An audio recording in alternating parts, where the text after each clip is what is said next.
Vakratunda Mahakaya Suryakoti Shamaprabha Nirvigham Gurume Devo Sharvakayeshu Sharvadha Saraswati Namastubhyam Varade Kamarupini Vidyarambam Karishyami Siddhir Bhavatu Mishada Suklam Baradaram Vishnum Sashivarnam Chaturbhujam Prasanna Vadanam Dhyaye Sarva Vigno Pashantaye. Salutations to Lord Hanuman, who is present wherever Ramayana is being chanted and wherever Ramayana is being read. Yatra yatra Raghunama Kirtanam Tatra tatra Krishnamastakanthalim Bashpavare Paripurna Lochanam Maruthim Namatta Raksha Shantakam.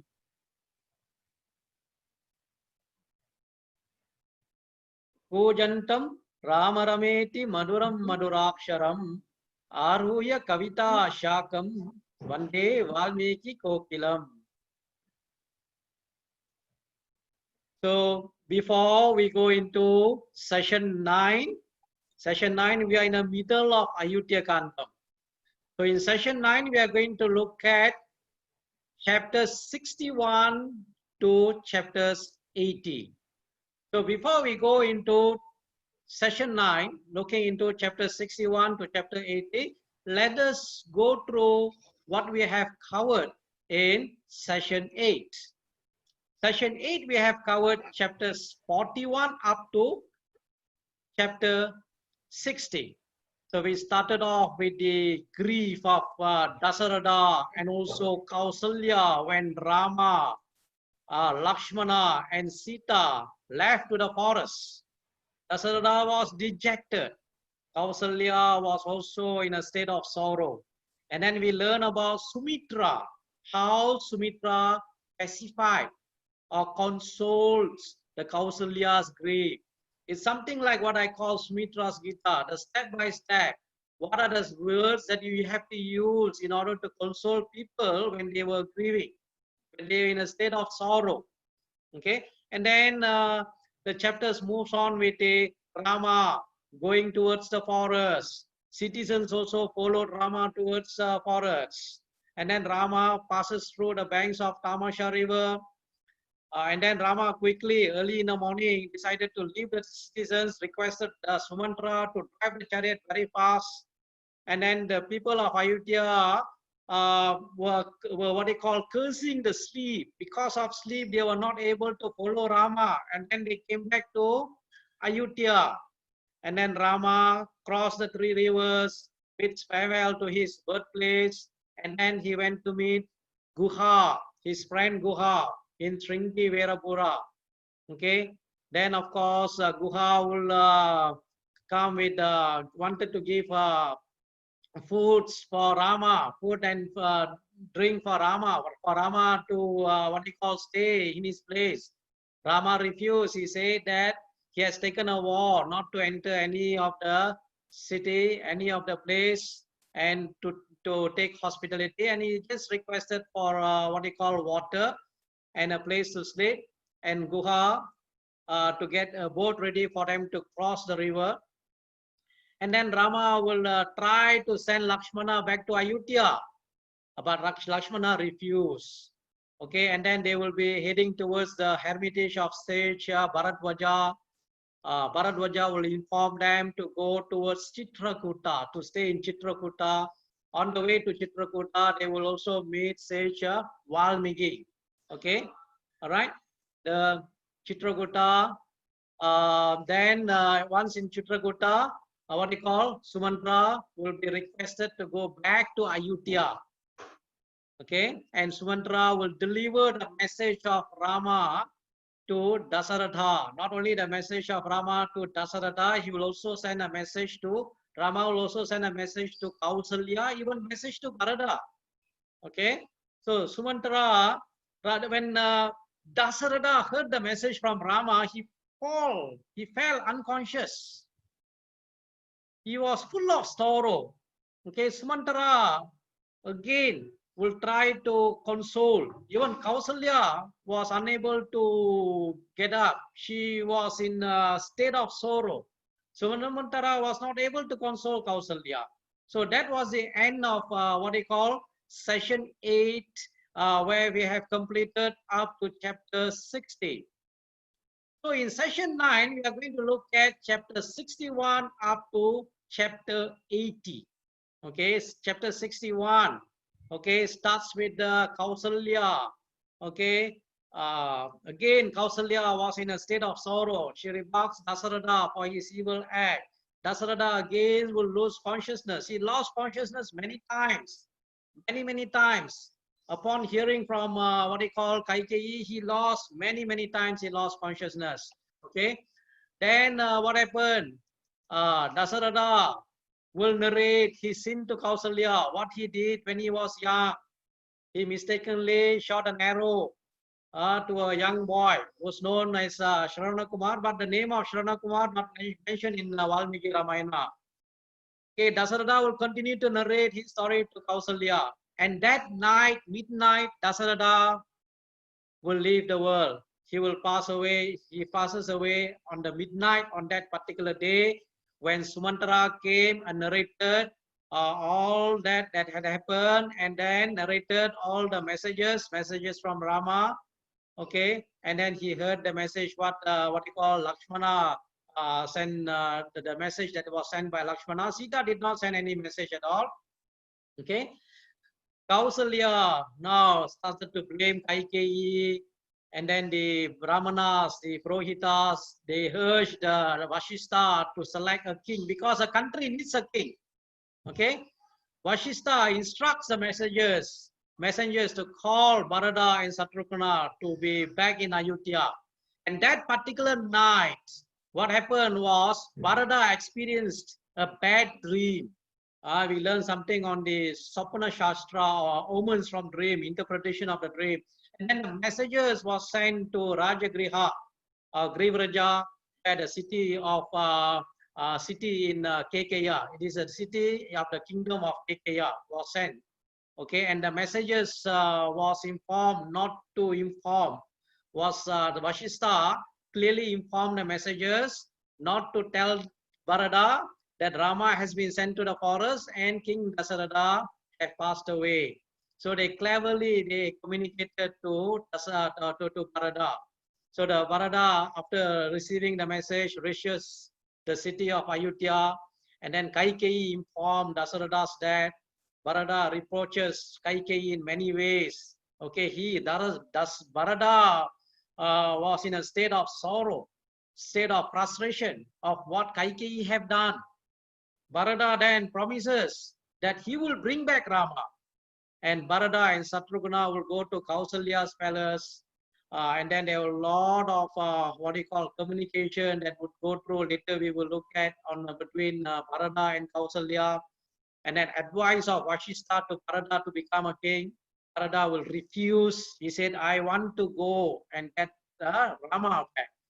Okay, so here we find that up to chapter 80. Chapter 80 will be the construction of highway from Ayodhya to river Ganga. Okay, so all that particular chapter narrates the what we call construction process. Okay, now let's move into chapter 61. We stopped at chapter 60 in session 8. Chapter 61 here, Kausalya will start condemning Dasaratha's action. Kausalya will tell Dasaratha the hardship that Rama and Sita plus Lakshmana is facing now. Kausalya will say that Rama might not even return, will not even take the kingdom back after his return. Might not return, will not even take the kingdom. Why? The reasons will be given later. Okay. Kausalya feels that his return of Rama will restore justice and nullify the insult meted out to him. And she actually here, what happens here is that Kausalya is putting the entire blame to Dasaratha of all that has taken place. So here what is happening is that stricken with grief, great sorrow, Kausalya said to her husband, beginning he started something positive. He said, "O king, you are indeed a glorious and righteous king. You are full of love and kindness. Yet you fail to reflect for a moment on how your sons and Sita, your daughter-in-law, would be able to live in the forest. They were brought up in palace and they have to live in a hut. How could you expect Rama who used to repose on soft beds, to sleep on grass mats, using his arm as a pillow? You are guilty of great cruelty to Rama in that you banish him from the kingdom, oh Lord, oh king. I doubt even after 14 years of exile, Rama will ascend the throne. How do you think Rama will accept the throne wrested from him, used by someone else, and then return to him? Such a truthful son has been unjustly banished by you to the forest. It is hard to believe that you know what dharma means. So here, Kausalya will further continue. She will say that I have been deprived of all support. She will say that it is said that a husband is wife's first support, second is a son, third a relation, and she has no support. This is what mentioned by Kausalya to Dasaratha. By this unrighteous action, you have destroyed the kingdom. You have destroyed Ayodhya, the kingdom, the people of Ayodhya, the ministers, me and my son.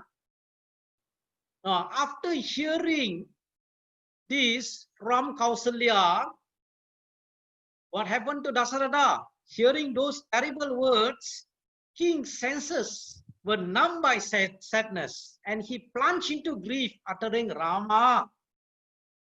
He was already in a state of grief. And here we find Kausalya keep rebuking him.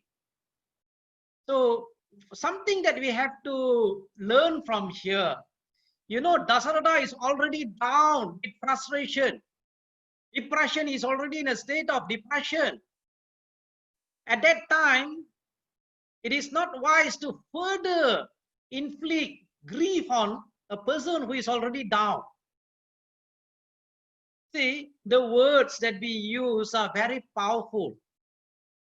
Words are singularly most powerful force to humanities, available to humanities.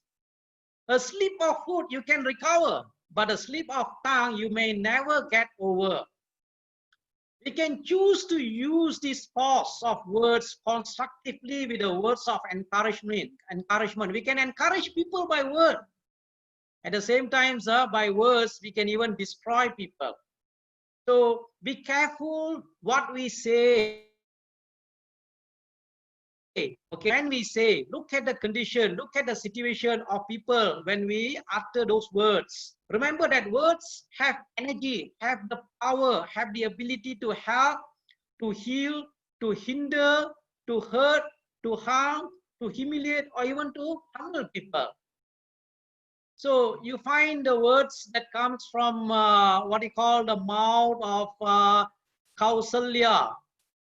She is here telling Dasaratha, you have destroyed this kingdom. You have destroyed this kingdom and the state along with its inhabitants. You have ruined yourself along with your ministers. You have brought disaster to me and to my son. Your son Bharata and your wife, she's saying that your wife Kaikeyi are the only persons who will be happy. So this is a statement in, if you look into chapter 61 of the Ayodhya Kanda, sloka number 29, And upon hearing it, Dasaratha slips into depression. He's already in a state of frustration and grief, and he slips into depression, hearing the words uttered in harrowing accent. The king, overcome with deep depress, became senseless. Collecting his folly, thereafter he fell into a sad state. This is mentioned in sloka number 30. So in what we call chapter 62, Kausalya exchanges thoughts. There are 21 verses in this sloka. Dasaratha will request Kausalya to be merciful to him. Kausalya recounts how grief can overpower everybody. Anyone can be overcome. Everyone will be in a state of grief at one period of time or another. But what is important is how do we handle the grief? So in this chapter, stricken with grief, the king, on regaining consciousness, after regaining consciousness, folded his palms and said to Kausalya, "Oh Kausalya, please be pleased with me. Kindly do not utter harsh words to me."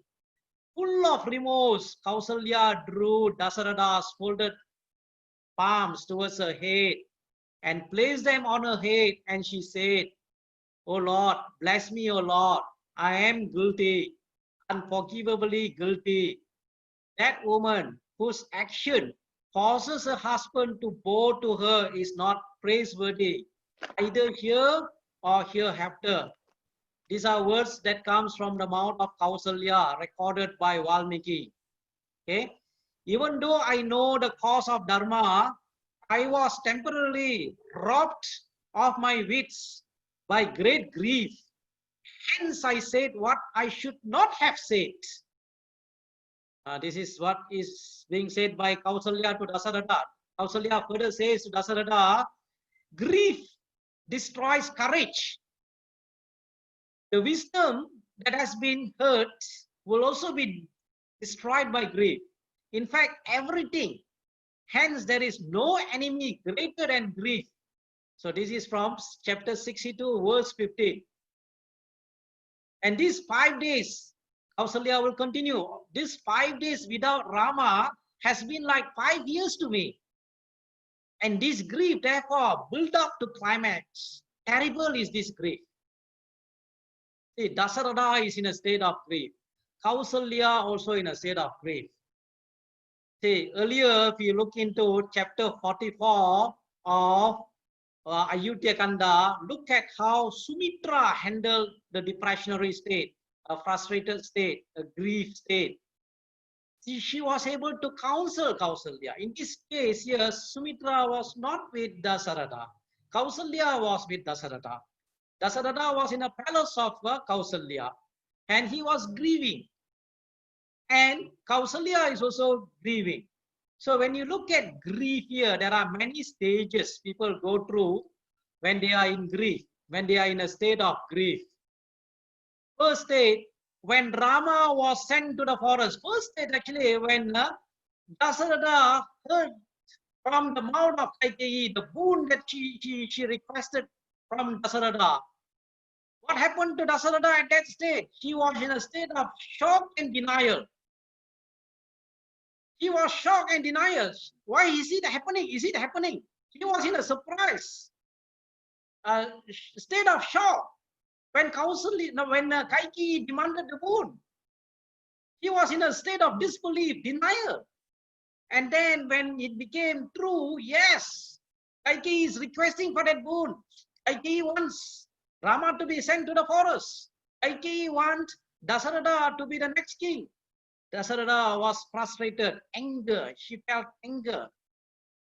So that period of time when you are in a state of frustration, if you are able to overcome quickly, that will be good. If you need people who will be able to console, who will be able to pacify, who will be able to counsel people to move over quickly to the new norm, move over quickly to the new me.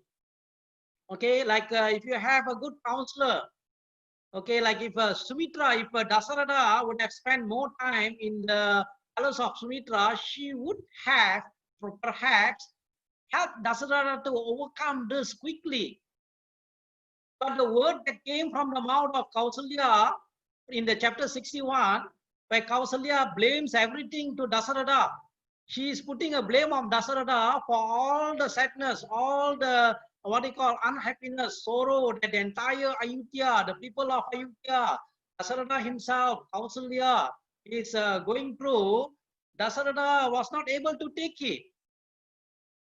So at that particular time, when people are in a state of depression, already going to a depression period, a period where they are from frustration moving towards a depression, do not what you call pour oil to the fire, and do not what you call put salt to a wound. So what they have to do is that try to pacify, console them so that they are able to get over quickly. Because when people goes through a depression, like what happened to Dasaratha, because of the depression, he was highly depressed, he cannot handle depression. He actually, in the thought of Rama, later on we will learn that he will pass away. But it could have been avoided if we have people around. Because when people face depression, they even inflict injury to themselves. And there will even be a case of reckless behavior, and it might even lead to suicides. They want to take away their own life. So we need people who are able to help them overcome this quickly.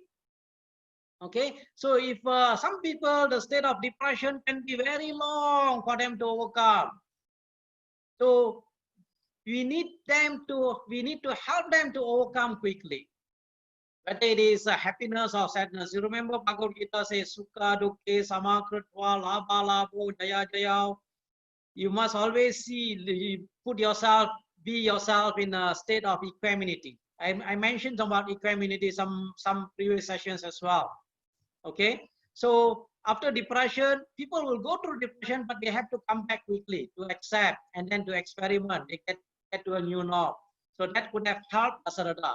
But that did not help Dasaratha, because at that particular period of time, there were no one to counsel Dasaratha to overcome his grief. Okay, even in what they call Kishkinda Kanda, we will find Rama was also in a grief, in a state of sorrow, when he was always thinking about Sita, how to recover Sita. At that time, even Sugriva will be lecturing Rama about do not grieve. Grief will destroy your energy, your strength. So this is some of the slokas in this chapter 62, that narrates that Valmiki provides on grief. Okay, so if you are able to overcome, why we are grieving? Because Dasaratha was in a state of what they call first is that why he was in grief is because he was attached, too much attachment to Rama. Of course, it is good to be attached, but sometimes when you are attached to something, someone, it is not good. Too much attachment is not good. Same also detached. The thing is that attachment is the thing that, just like Arjuna was attached in chapter 1 of the Bhagavad Gita. That's why raga, number one is raga. Raga sometimes will lead to soka, and then moha. Moha is delusion. Okay. So that was a state of Dasaratha. Due to his attachment leads to soka, that is sorrow, grief. Now, in chapter 63, Dasaratha, after he regained consciousness, he will be reflecting and he will be telling Kausalya what he did when he was young. When he was a young hastic, when he was young, he killed the young hastic. Okay, the young hastic, in other versions of Ramayana, it will be mentioned Sravana Kumar, but Valmiki never mentions any name. Okay, so he will kill a young hastic. So Dasaratha will feel that he is reaping the reaction of his own action, his own karma, past karma coming back to him, haunting him again. So if you look at chapter 63 on the 6th night after Rama's departure, 6th night, on the night of the 5th night, he fell unconscious. 6th night, the king slept for a while, and then he woke up and he remembered his past action. He said his past evil deed, and he narrated that to Kausalya. And one of the important things to note here, he mentioned, that is in sloka number 7 in chapter 63, he said that, very important for us to note, whatever man does, whether it is good or evil, the fruit of that action he gains.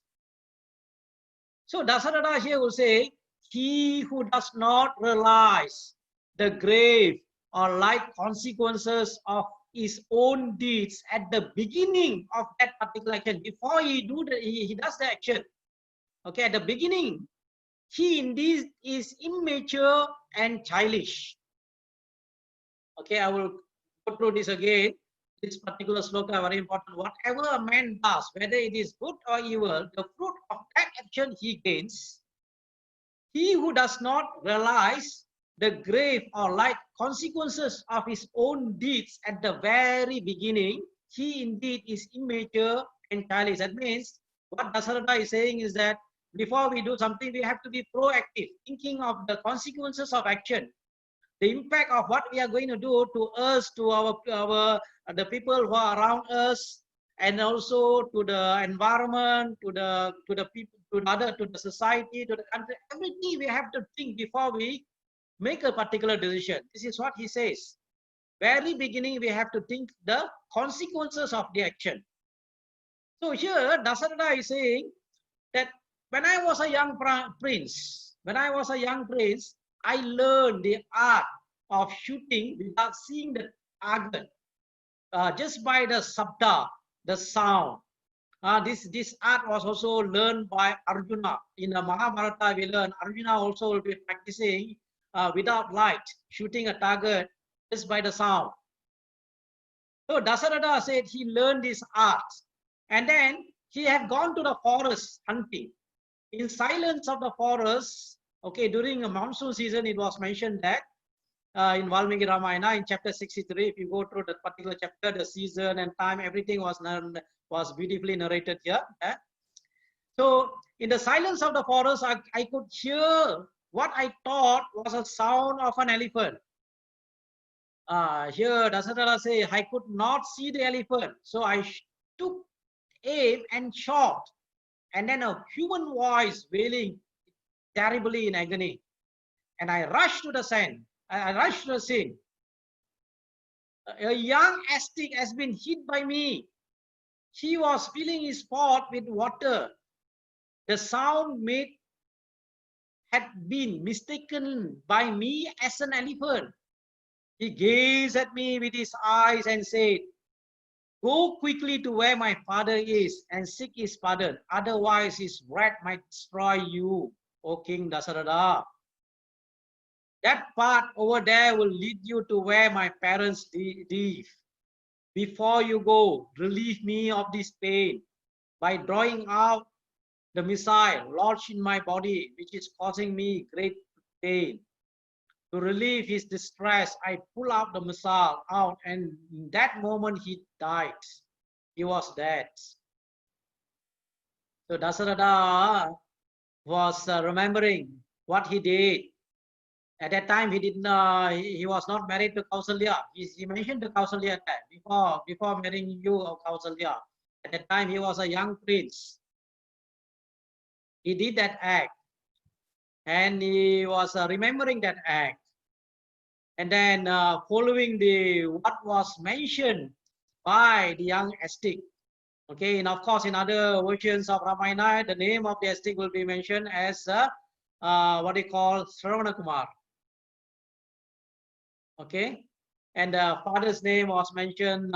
Some version it is mentioned about his name is Santanu. There is also another Santanu in Mahabharata. Okay, the aged father asked the boy to bring the water quickly upon hearing the step. Actually, he thought the Dasaratha was coming towards him, he thought it was his son. And then when Dasaratha narrated events, okay, they were also in a state of sorrow, grieving for the son. And then in verses 52 to 59, this is quite long, 79 slokas in this particular chapter, chapter 64. They will curse Dasaratha before they entered into the fire and ascended to heaven. So if you look at what they call chapter 64, the old man touched the body of the son and wailed in terrible, heart-rending anguish. Who will attend to our needs as you did, O beloved son? They were blind. It was said that Sravana Kumar, the young ascetic, it is not mentioned in Valmiki Ramayana. In other versions, you find he will used to carry them. He used to carry them wherever he goes. Okay. Who will attend to our need as you did, O beloved son? Wailed the old man, recounted all that the young man used to do for him. He continued, wait, my son, we shall also follow you to the abode of death, and we shall pray to the God of death to bless us, that you may continue to be with us to serve us. May you be merged with the Supreme Being, which is the goal of the holy ones. He then performed funeral rites of his son, whose spirit ascended to heaven. The father then said to me, to Dasaratha, the father said to Dasaratha, they said, before I go, I have to pronounce this curse on you, O king, O Dasaratha. At that time, he was a young prince, not yet a king. Since you brought about this grief, born of separation from my son, Putra Shokha, you will also die of a grief of separation from your son.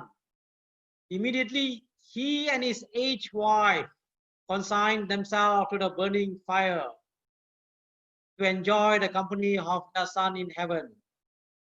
Okay, now Dasaratha was remembering that action he did when he was young.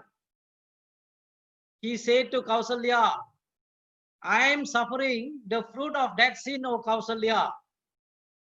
Soon king lost his consciousness, lost his sensation.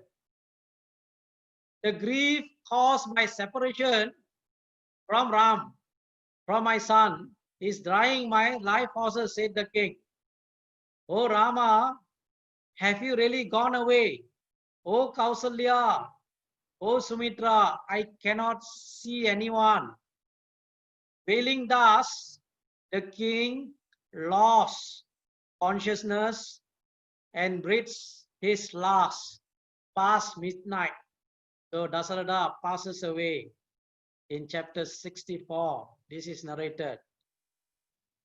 So if we want to look into some note from this chapter, chapter 64 of what they call Ayutthaya Kanda, if I go back to that particular sloka in chapter 63, verse 7, whatever a man does, whether it is good or evil, the fruit of that action he gains.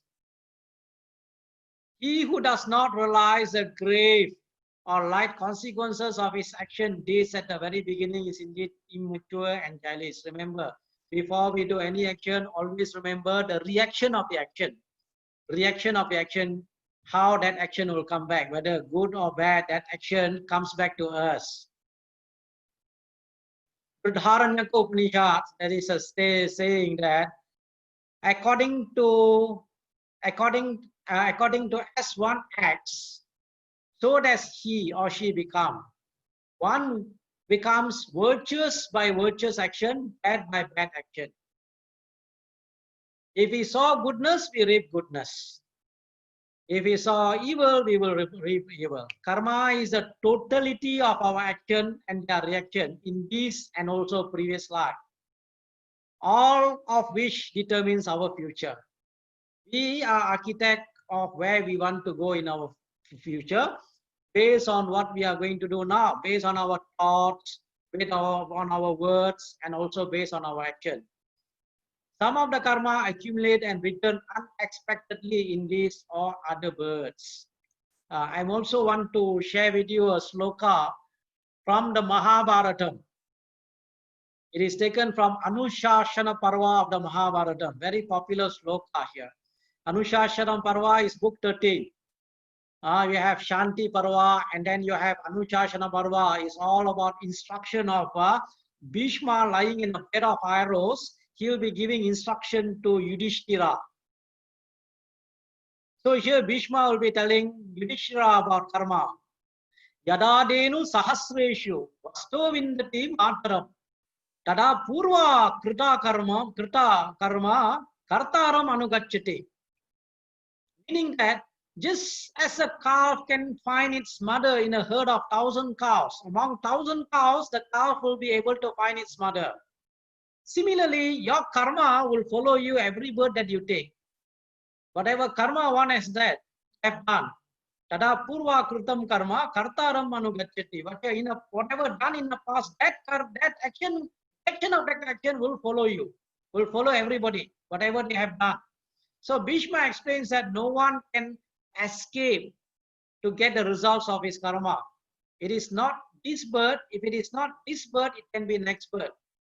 It's only the matter of time, when and how. So everything that happens in the world has a cause. Whatever that happens has a cause. Nothing happens by chance. Therefore, what we do now will have an impact, effect on our present life and also future life. So that's why it is very important to consider what we think, our thoughts. Whatever that we think, our thoughts, the words and actions have a consequences. So this is one lesson that we can learn from the life of Dasaratha when he was lamenting on what he did when he was young. Okay, moving on to the chapter 65. In this chapter, the servants first will discover the death of Dasaratha. So all the attendants will reach the palace in the morning with drums, music. In order to wake up the king, they have many musicians will go and wake up the king. So in that particular day, the king was not waking up. The maids then woke up, and then what happened is that when the news was given to all the others, then they start to cry. They were all in a state of grief. So what happens here, next morning when almost sunrise, birds awoke, hearing all this, but not the king, not even the two queens. Kausalya and Sumitra were sleeping on the same couch. The other consort of the king came to awaken the kings and the queens. They discovered the king was not breathing. And they began to wail aloud. Hearing this lamentation, Kausalya and Sumitra too awoke. And again, their grief was uncontrollable. They are not controllable at all. They continued to in a state of grief. So this narration was given by Valmiki in chapter 65. Kausalya was lamenting in a great grief. She started to again, now she is putting a blame on Kausalya. And then all this chapter, 29 slokas. So we look at what are some of the highlights of this chapter. In uncontrollable grief and anguish, Kausalya, so spelling is Kausalya, S-A-L, sorry, looking at Kaikeyi, who was also grief-stricken. And she went her bitter feeling. Kausalya told Kaikeyi, "Oh Kaikeyi, are you satisfied now? You are the cause of the king's death. Now you have no more enemies. Enjoy the kingdom. You brought the misery and grief to the whole dynasty, King Janaka, to Sita, and to the whole family." So when Kausalya said that you are the cause, are you the cause? Was Dasaratha the cause? Actually, No one is a cause of anything. People are just instrument. They are just tools. They are just instrument. They are just come as an instrument. It is the individual themselves who brought the cause. Whatever other people doing, Kaikeyi and Manthara were just an instrument for the karma to take place. Sometimes at that particular time, when a time of one person's destruction comes, the intelligence will be bewildered. There is this saying that says, Vinasha Kale Vipareta Buddhi. The Buddhi will be bewildered. Vinasha Kale Vipareta Buddhi. At the time when one's destruction, one ends comes, the Buddhi, the intelligence will get bewildered. So we cannot say Kaikeyi was the cause. And we cannot also say Manthara was the cause of everything. Remember, I told you in the earlier session, Manthara had to do her duty to protect Kaikeyi, but somehow or other, whatever that is happening happened due to what has to happen. Sometimes certain things we need to look at it from the bigger perspective. So here the blaming Kaikeyi is not. Everyone, whatever happens to us, whatever happens to the environment, it's sometimes karma can even be collective. So she's telling Kaikeyi, you are the cause. Okay, you have brought misery and grief to the whole dynasty.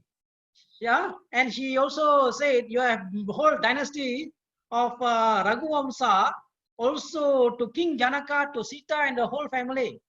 Actually, to say King Janaka is somebody who is emotionally intelligent, who knows who knows Dharma.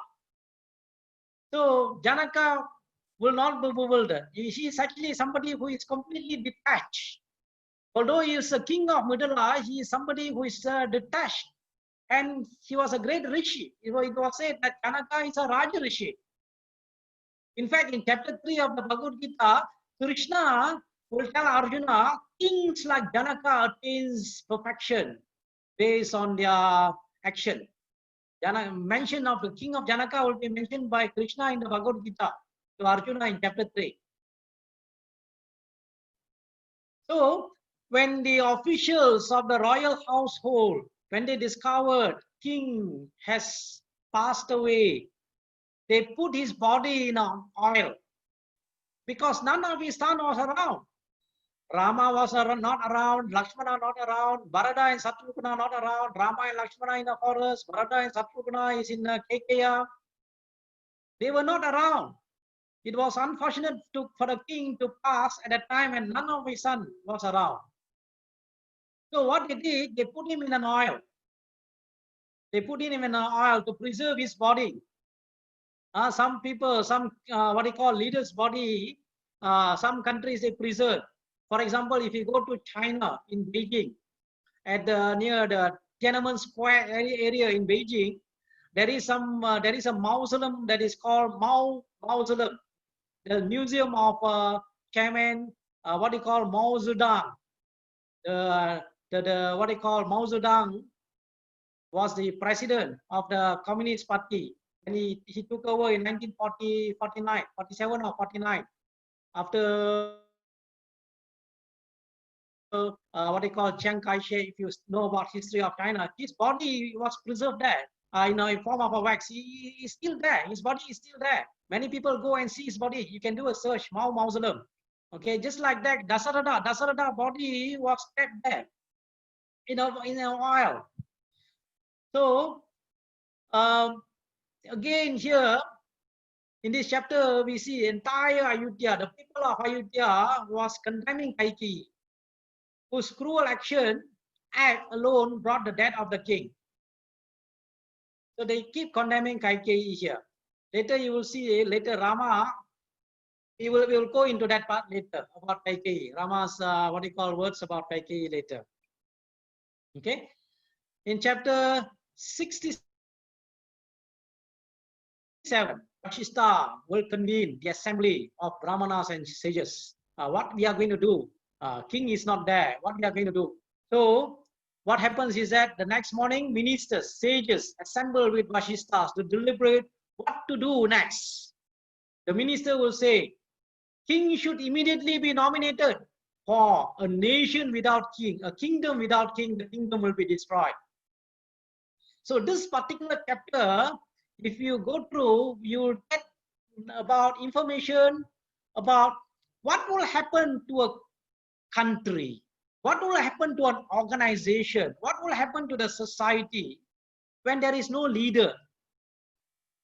We need leader who is strong, who is able to take the country, who is able to take the state, who is able to take the organizations to a greater heights.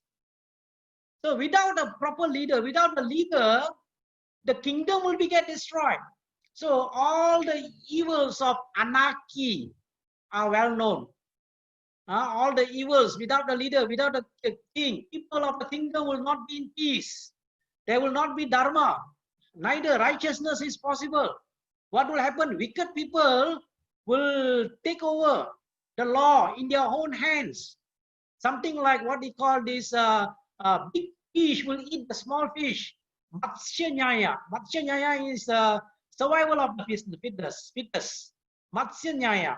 Something like the big fish will eat the small fish. So there will not be any laws. Everyone will start to assume authority of the ruler. Everyone wants to become a ruler. All the progress of the nation, all the progress of the organization will be arrested. Justice will not prevail. Morality will be ignored. There will be fear. There will be anxiety in the hearts of people. Rule of law will not be there. Everybody will taking the law in their own hands. In fact, even the sages will be reluctant to move freely. When anarchy rules, no one can call anything on his own. Just like big fish eat small fish, strong people will swallow big ones. Okay, here one of the sloka here it will say that what the eyes are to the body, the king is to the country. Just like eyes, our eyes is to the body, the king is to the country. The leader is to the organization. Embodying this himself, in himself, virtue and nobility, the king is verily the father and mother of the kingdom. O Vashishtha, pray, decide what should be done now. Because there is no king at the moment. So what will happen? Vashishtha will call for messengers to send immediately to Kekeya, to Grivraja or Rajagriha, which is the capital of Kekeya. So this chapter will have 22 verses.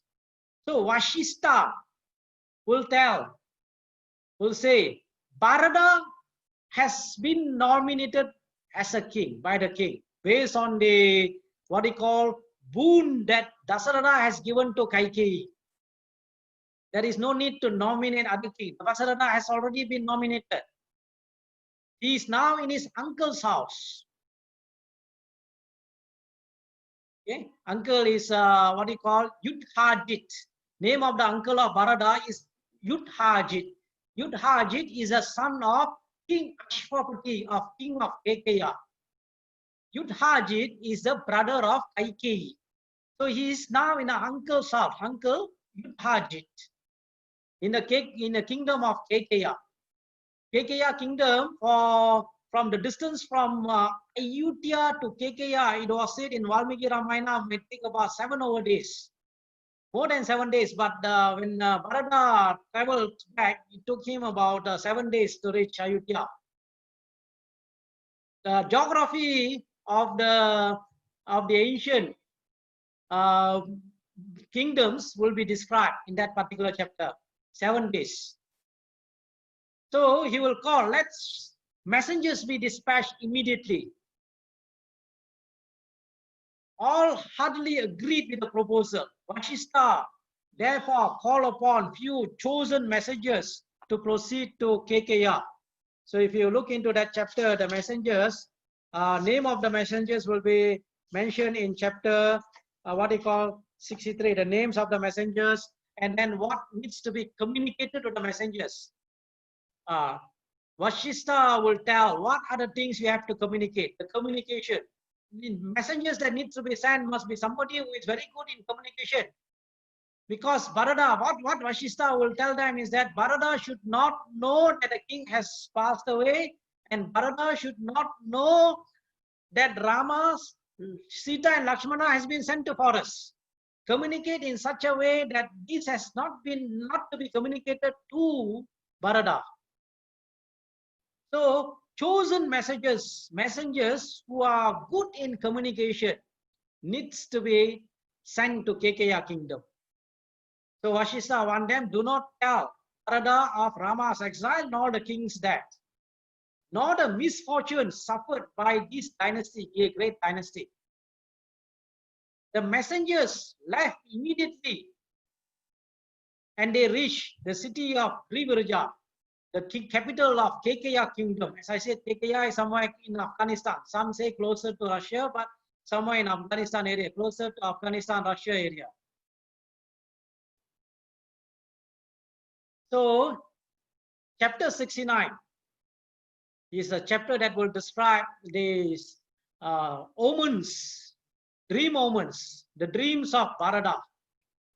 Very detailed, what they call description will be given by Valmiki in chapter 60. It is this particular chapter.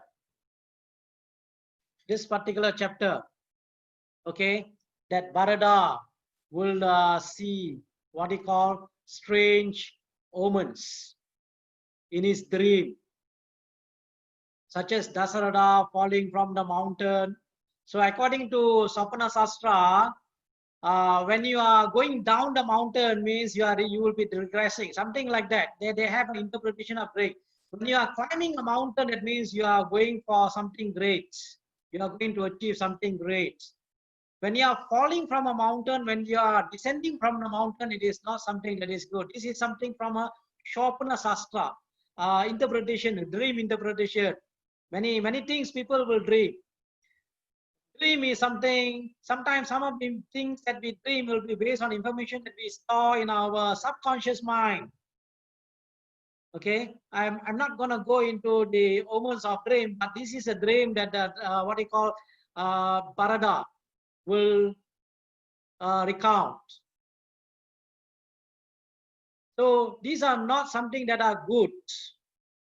So he says something bad is going to happen either to the king, to his own self, to Rama or Lakshmana. He will share the details of the dream to the friends in Kekeya, who will try to cheer him up, but he will still be in a state of depression.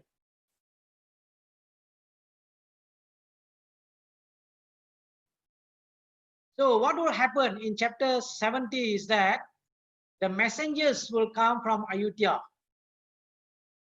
Messenger will reach midnight. It was said that when they start 7 days, more than about 7 days, they will reach the night. They will take a rest, and then the messengers will come to the what they call the assembly. When they will see what they call Bharata, they will sought the presence of Bharata and convey to him the message and instructions to them. Bharata will inquire about the king, Rama, Lakshmana, his mothers. The messengers will give ambiguous and diplomatic answer. All of them whose welfare you seek are well, O Bharata. The goddess of fortune is in your favor. Let there be no delay in your departure. And then Bharata will then sought the permission of his grandfather, King Ashwapati, who will give him permission, many presents. But for Bharata, because of the dream, he remembered the dream. What happened to him was that his heart was in irrational fear caused by the previous night's dream and the mysterious haste displayed by the messengers from Ayodhya. Accompanied by Satrughna, the noble Bharata then ascended the chariot and sped towards Ayodhya, escorted by Kekeya army. KK army came to certain location. After that, Barada will leave to Ayutthaya.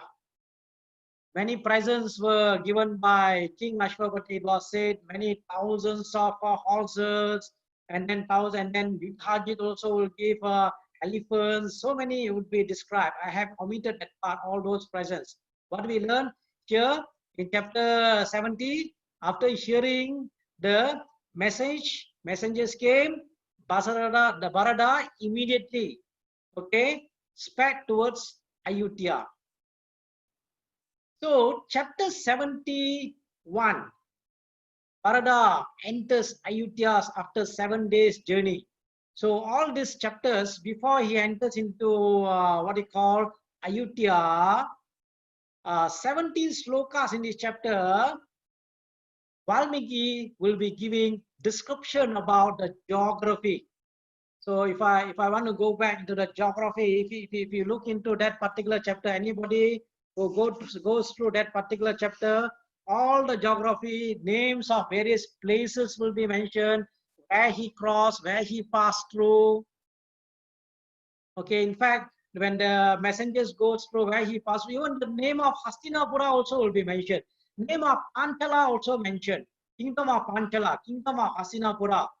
Later in Dwapara Yuga, you learn Hastinapura. Hastinapura, Mahabharata, you learn in the Mahabharata. Currently, the Delhi, the Hastinapura. Okay, it was mentioned there.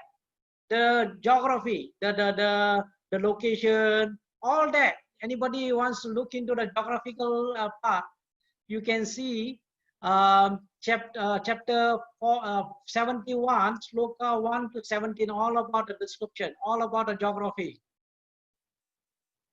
And then sloka 18 to 32, Barada, okay, remarks to the charioteer that the situation Ayutthaya was not normal. He could not see anything. You see people. Look at the people are all, they are not doing their normal activities. People, everybody look in a state of sorrow. Nothing is going on. Ayutthaya looks like a dead city. And then Barada asked a number of questions to the charioteer on the account of discomfort about the situation of Ayutthaya.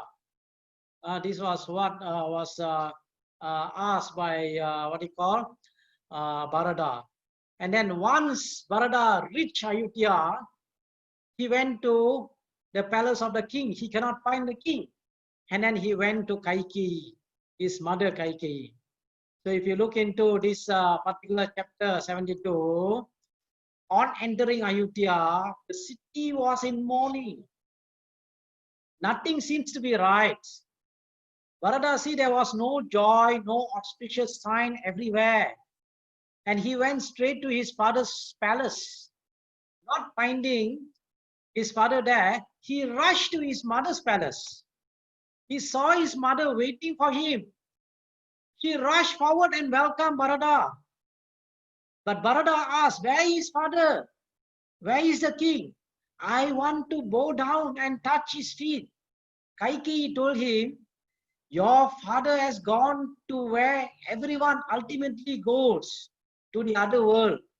And it struck Barada like a thunderbolt and he fell down. Barada lost consciousness.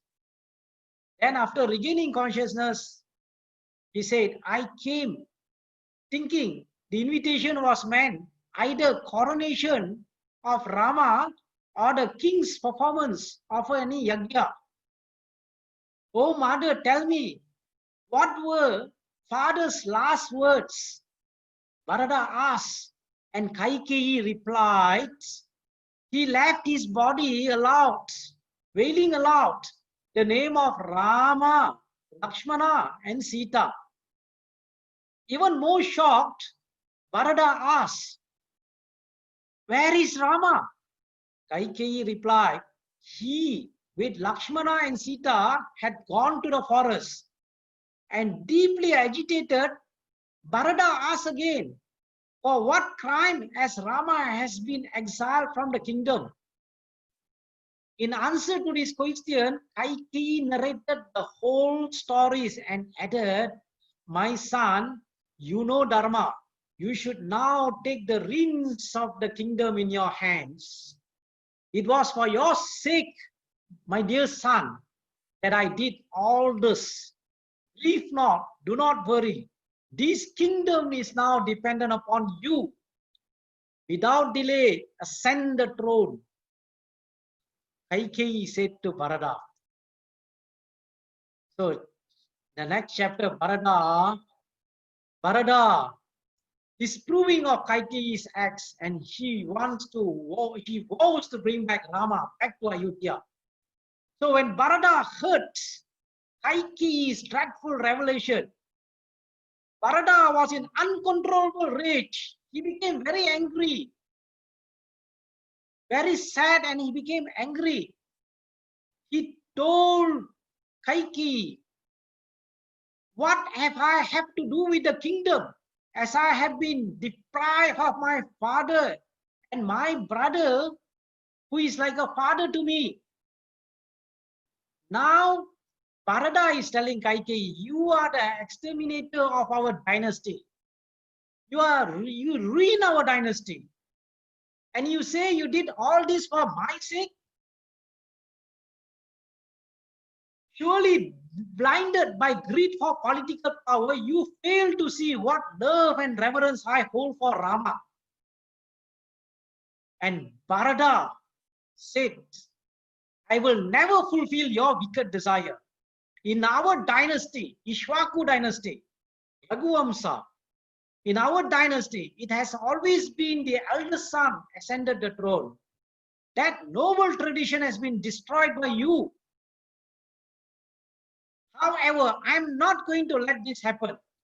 I shall go to forest, persuade Rama to return to Ayodhya, and even live in the Ayodhya as his substitute, or come here and function as his servant. This was what the word of Bharata to Kaikeyi. So Bharata hushed utterance to Kaikeyi. He actually Bharata continues communicating with Kaikeyi here. Bharata cursing Kaikeyi in many ways. And he will narrate the story of Surabhi, the cow, okay, because of a love for the sons. Bharata decided not to do whatever that is required, decided to do whatever that is required for a tournament of improper conduct of his mother. So what happened? Bharata will continue. From now on, you forfeited your right to speak to me. You appeared to be my mother.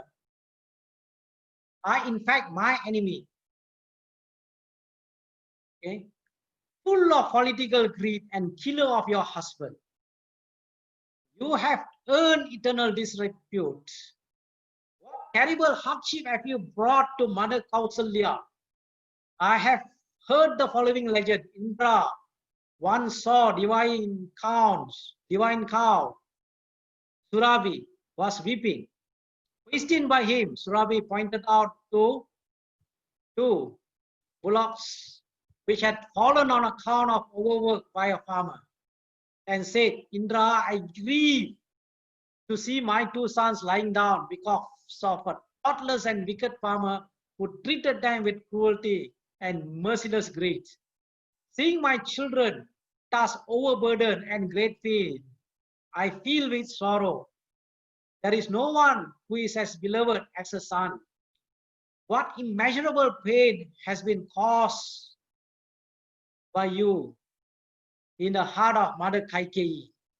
I cannot endure the very thought of the great sin committed by you. I have resolved to go to the forest to bring Rama back to the kingdom. Greatly shaken by grief, Bharata again fall unconscious.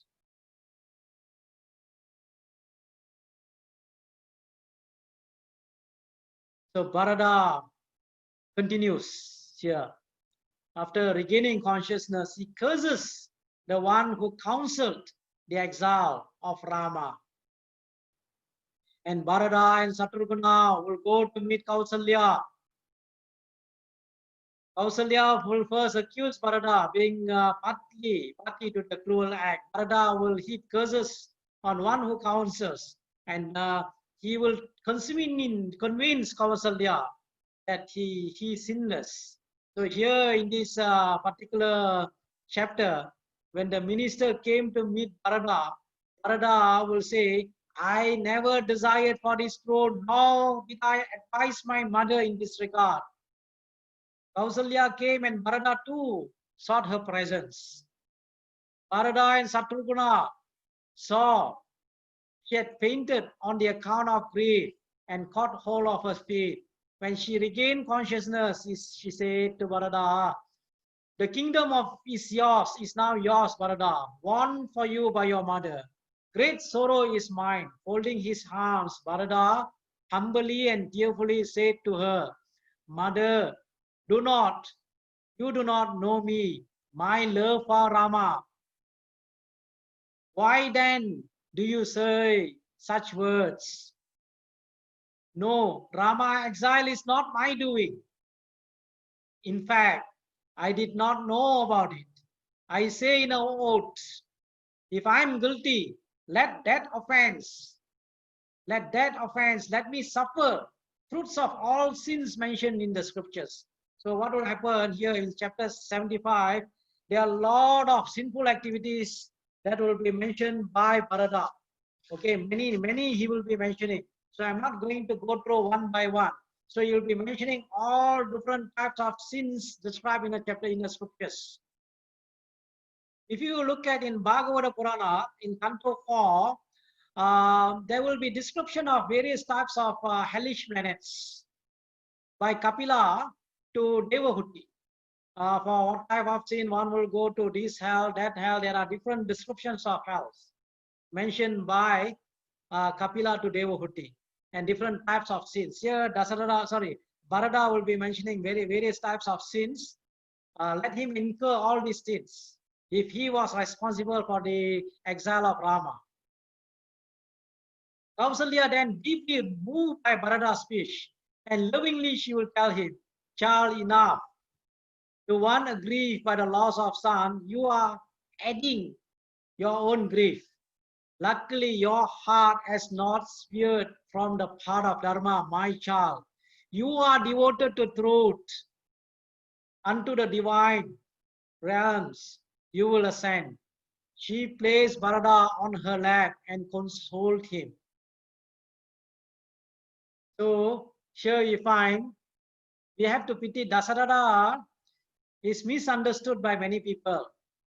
Earlier, even the king misunderstood Dasaratha, Vashishta, then the mother, what they call Kaikeyi also misunderstood him. Kausalya also misunderstood him. Later, when he goes to look for Rama, what will happen is that Guha in the beginning will misunderstand, will also Guha, Bharadwaja also have misunderstood Bharata.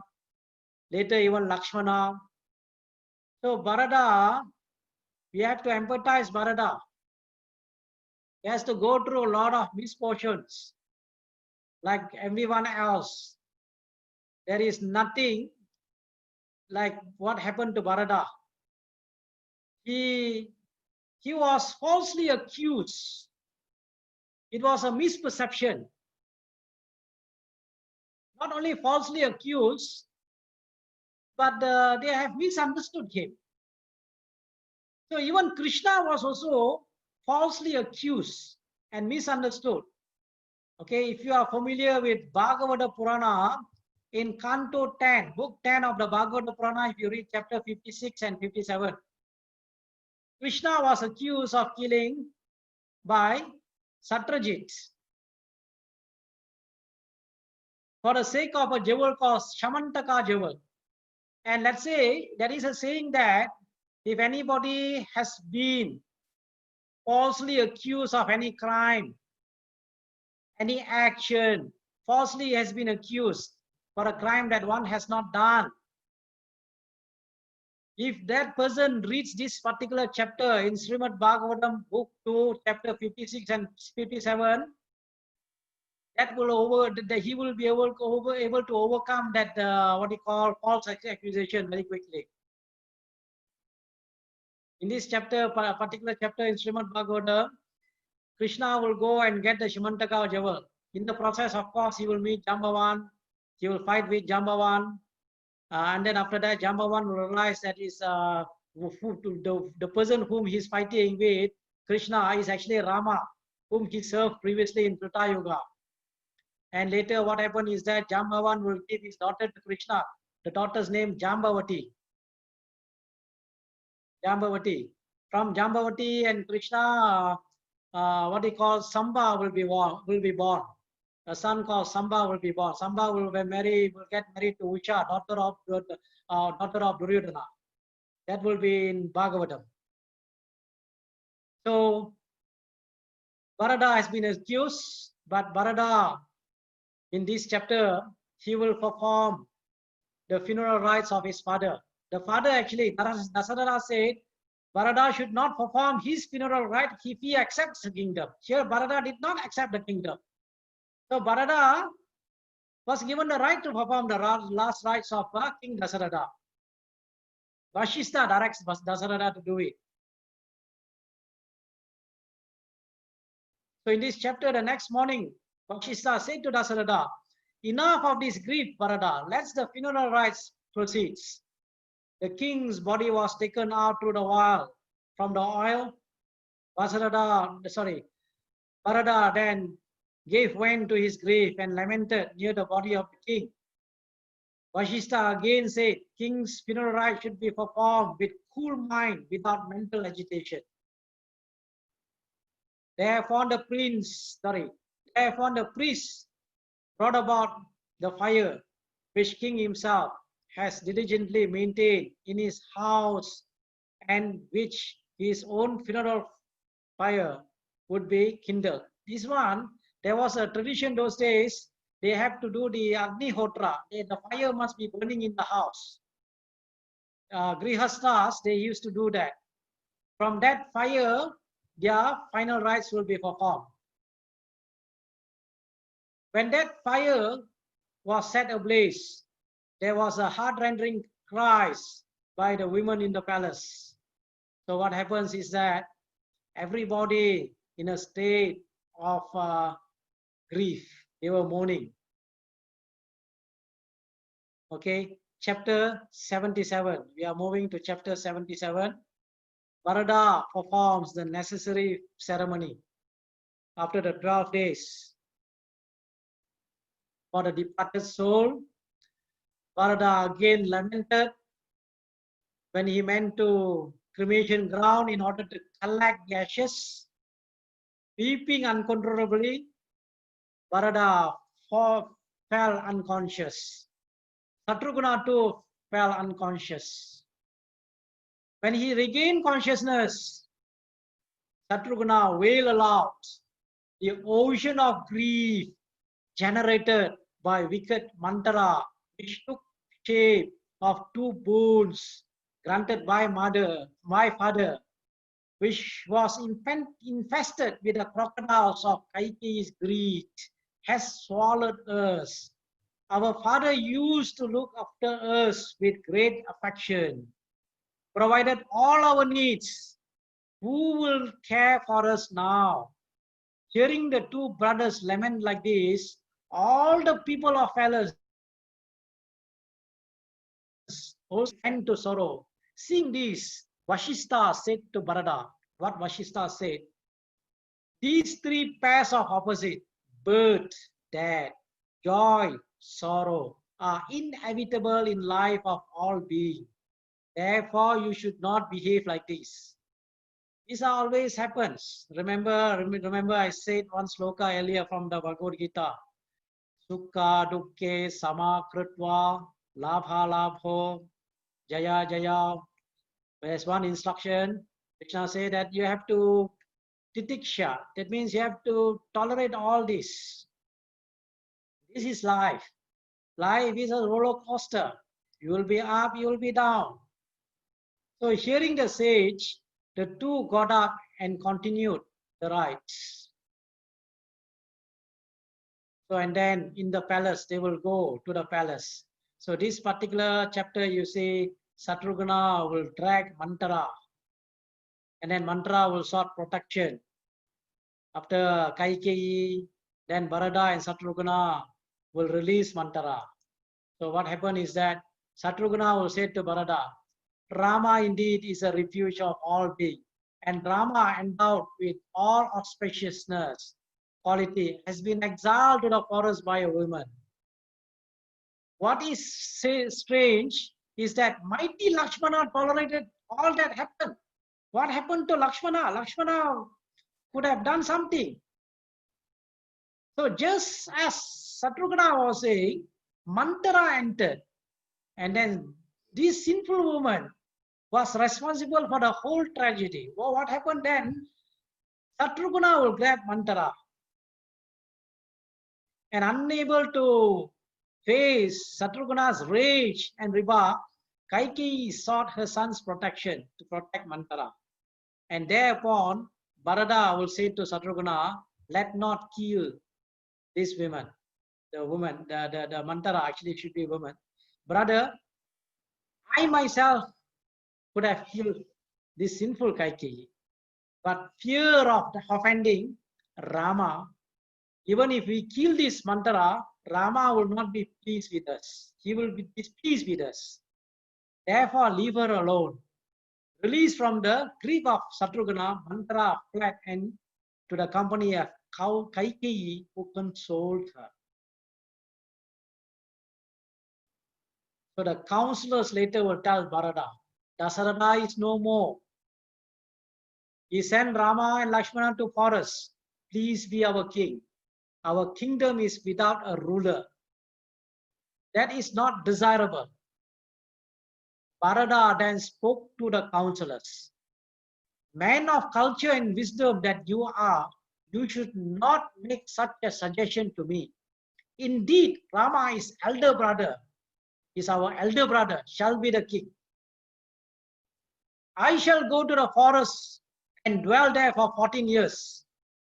I shall proceed to the forest to seek Rama wherever he is, making return to Ayodhya. I shall in no circumstances fulfill the sinful desire of my so-called mother. I shall dwell in the forest. Rama will be our king. Therefore, let our architects, engineers, workers proceed ahead, cutting proper pathway for all of us to go to the forest. The counselors and others who heard this commendable decision by Bharata heartily approved and blessed him. See, Bharata do not want to be the king. He wants to go to the forest to bring Rama back to Ayodhya.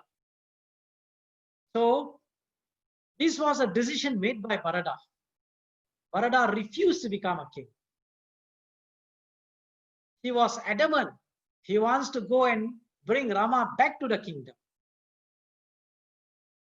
So what was the plan of Bharata? So if you find in chapter 80 here, what Bharata will do is that Bharata will make arrangement to go to the forest. So all the construction, highway construction will be made. The description of the constructions of the highway from Ayodhya towards Ganga will be described in this chapter. There are 22 slokas in this chapter where the description of highway, how they will be making the construction, all that will be given in detail by Valmiki. So session 9 ends with chapter 80 of Ayodhya Kandam. Chapter 80 is a chapter where construction of the highway towards Ganga, and then from there they cross the Ganga. What will happen is that Bharata will reach Sringe Verabhutpura, meet Guha, and then he will go to Bharadwaja, and then That will come into next section. Okay. Actually, chapter 100, chapter 99, he'll be going closer to Rama. Chapter 100, Rama will be asking Bharata. In fact, in next session, chapter 100 is a chapter that is about leadership and management, administration. So anybody interested in read about administration and management will be all narrated in chapter 100. Chapter 100 is a sarga. That means all about questions that will be thrown by Rama to Bharata, which will be all about management and administration.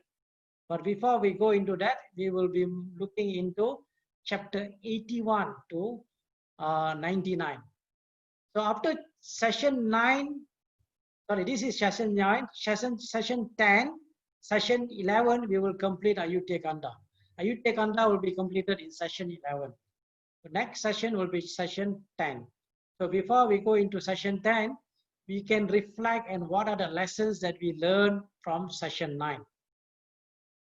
One of the lessons that I can recall is that you have seen a scenario or situation in chapter 61 where Dasaratha was totally down. He was in a state of sorrow. He was in a state of grief because of all that has happened, because of what he has done. And what happened to Kausalya? Kausalya started to rebuke Dasaratha. He was already down and she was blaming Dasaratha, and Dasaratha fall unconscious. So when people are down, do not, what you call, make it worse. Try to console. Help those people to lift them up, encourage them. Because Dasaratha was down. He was in a state of grief. So somebody needs to help those people, because otherwise they will commit action that might be self-destructive. So what happened to Dasaratha? Dasaratha keep dwelling in there with the negative self-talk, and then he passed away. That was one of the things that we have to learn. People, when people are down, do not push them further. Help them to get up. Help them, encourage them. Give them words of encouragement. Second incident, second thing is about karma. Dasaratha remembers his past action. Dasaratha remembers what he did when he was a young prince. So that time, that particular verse, before we do any action, always think of consequences of that action. Whatever action that we do, the consequences, the reaction will always come back in one way or another. So that is why always think of good thoughts in our mind. Keep reading Ramayana. When you read Ramayana, the thoughts, good thoughts will come to you. Noble thoughts come to you. The Rig Veda says, let all the good thoughts, noble thoughts comes to us from all the direction. All the direction. Let the noble thoughts comes. So from thoughts, from the word, and from the action, from our action, always remember our action. Okay, so that's another thing that we learn. Okay, so and then we can also learn a lot from the episode of Bharata, and then how, in fact, Bharata's episode is going to continue further. And in fact, until the end of our Ayutthaya Kanda, we will be learning about Bharata. After that, we won't learn much about Bharata. In Aranya Kanda, in what they call Kishkinda Kanda, there will be some mention about Bharata in Aranya Kanda, in Kishkinda Kanda, in Sundara Kanda. In Yuddha Kanda, we don't hear much. We don't hear. Okay, sorry, Yuddha Kanda, we will only hear about Bharata when Rama will tell Hanuman to go and inform Bharata, and then the Pattabhisheka part. Then you will see Bharata. First part of Yuddha Kanda, you will not hear about Bharata. So Bharata's episode is more in what they call Ayutthaya Kanda of Srimad Valmiki Ramayana. So in Ayutthaya Kanda, we have two more sessions, session 10 and session 11, before we conclude Ayutthaya Kanda. So we have completed session 9, Sri Rama Rama Rameti Rame Rame Manorame Sahasra Rama Tatulyam Ramanama Varanane. So if you have questions, you can ask questions. We have little bit of time here. We have okay, almost time for us to complete time to complete. But if you have questions, feel free to what you call put it in a chat section. Let me see if there are any questions. Okay, any questions? Okay, no questions this time around. This time around there is no question. But if you have, okay, kings are like ice. Okay, or no, kings are like ice. It is mentioned in Valmiki Ramayana. Kings are like ice, just like the like ice to the body. Kings are like the ice for the whole kingdom, for a particular country. That I can show you if you want. I can put for you that particular sloka of the Srimad Valmiki Ramayana. Okay. Okay, there's no questions. Sir Tulsi कृत रामायण में कहा मुखिया मुख सो चाहिए खान पान को एक. जब भरत जी को श्री रामचंद्र जी बोलते हैं कि जाइए आप और अयोध्या में राज करिए, तब वो जो शिक्षा देते हैं उसमें एक बात कही है. तो मेरा डाउट ये है कि when king is like mouth और eyes. Okay. I do not understand much from Hindi, but if you can say it in English, I'll be able to answer. But there is a particular sloka that says that. I can go to that particular sloka. That is a maybe later in the WhatsApp group. I will take that particular sloka. I will send to you. Okay, the part okay, where it will say that. Okay, thank you, sir. Like the eyes is to our body. Okay, with eyes we can see, we can do many things. The same way it is mentioned that for a particular country, a king. The king is just like the eyes to the body, the king is to the country. Okay, this is what is mentioned in that particular sloka. Okay, anybody else with the questions or any comments or questions, feel free. We still have a bit of time. We can spend some time with the Q&A. Balakrishna ji, thank you so much. That was a very wonderful presentation regarding that how to respond towards the people in the depression and how to understand that how our karma will follow, either it is good or bad in the coming days. That was a very wonderful understanding because that is a new perspective that we could understand. This is what I like very much, how to apply these things which we learn from Ramayana, Mahabharata, Bhagavad Gita, how they are applicable in our day-to-day life, how we can mend ourselves. Thank you so much. That was very wonderful. Thank you, Dr. Reddy. Actually, there are many commentary can be made for every part. In fact, if I go into session 10, chapter 100 of Ayodhya Kanda, if you look at it, it is all about management lesson that is applicable even today, management and administration. See, every chapter you can find some form of lessons that we can do, we can use. In fact, as we go on, many more lessons going to come. Okay, lessons that we can apply in our daily life. I'm trying to balance between the narration of the, because I'm doing it in a bit structured way from chapter to chapter. I'm trying to balance between the narration and then the lesson. Wherever I can try to put in the lessons, I can try to link it to other scriptures like what I call the Mahabharata, the Bhagavata Purana, the Vishnu Purana, the other scriptures I will try to link it to. So if you are able to follow it well, then it's good to hear that. If any more questions, please. एक question है, जब Dashrath Maharaj, when he confesses at the last time his mistakes of the past, is that asking for that acknowledgement of your faults? Is that I personally think that it helps me when I accept my humbleness. Is that told there, or is he simply telling? Okay, Dasaratha at that time.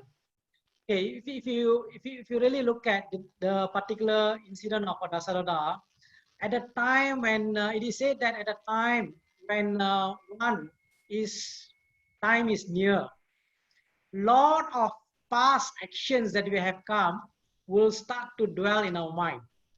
Will start to dwell in our mind. Sometimes people don't even see their face. It says that here it is said that Dasaratha are not even able to see anything, and it is also said that at the time when people look at the mirror, they don't see themselves also. So the situation of Dasaratha is that he knew he's actually at that time of him for him to quit the body is coming. He's trying to recall whatever incident that has happened in the past. So at that time, Kausalya was nearby. He recalled that particular incident where he mistakenly killed the young ascetic, and then he was cursed by the parents for him to also die just like them. Putra Shoka, that means grieving for son. Okay, So that was a scenario of a Dasaratha at that period of time. So you feel like it's a delirium rather than acceptance of his fault. He accepted that part of his fault. That is his fault that he did when he was young. That is why Yes, of course. he mentioned to Kausalya, he mentioned one must always think of the impact of what action he's going to do. Anybody who never think and does any action is childish, he said. Is that particular verse. Thank you. Balakrishna Thank you. ji, Yes, sir. I have one request, if possible, for you to elaborate more on chapter 100, because it is of, as you are emphasizing, it is of much of your day-to-day use. Can you please devote more time for that? Chapter Possible. 110. Maybe in the next session, if we are able to move a bit, maybe I can spend additional time. Let's look at the next chapter. I can go through with you. Chapter 100. If you go through, I will send you the reading materials on chapter 100. Yeah. You can go through, and a lot about management and administration, how to become a good leader. In fact, not only here in Ramayana, if you look into Mahabharata, Shanti Parva, Anushasana Parva, Bhishma also will be narrating to Yudhishthira a lot of things about management. In fact, Mahabharata, many other parts also you can look into management, administration, leadership, a lot. In fact, Ayodhya Kanda in the beginning also, what we will find is that Dasaratha, before when he was communicating to Rama about administration, he will be telling. So a lot are there in Ramayana. In fact, Surpanaka also will be advising Ravana in Aranyakanda, something about what the king should do. And then you will also find political strategy. Malyavan in Yuddhakanda will also be narrating to what they call Ravana, also something related to administration. So a lot of information about administration management is available in Ramayana. It is just many of us, we are not serious to go and look for it. So my humble suggestion to all of you is that reading that I have sent to you before every class, read. When you read indirectly, Ramayana will help you indirectly. Reading Ramayana is auspicious. So even after the class, continue to read chapter by chapter. So when you read, you will be able to follow the Valmiki Ramayana. It will be easier for you to read to follow the class. And if you have any question from the reading, you can always post in the chat session or even in a WhatsApp group. Okay. Thank you very much. Thank you to everyone. Hope to see you in the session 10, next session. All right. Thank you.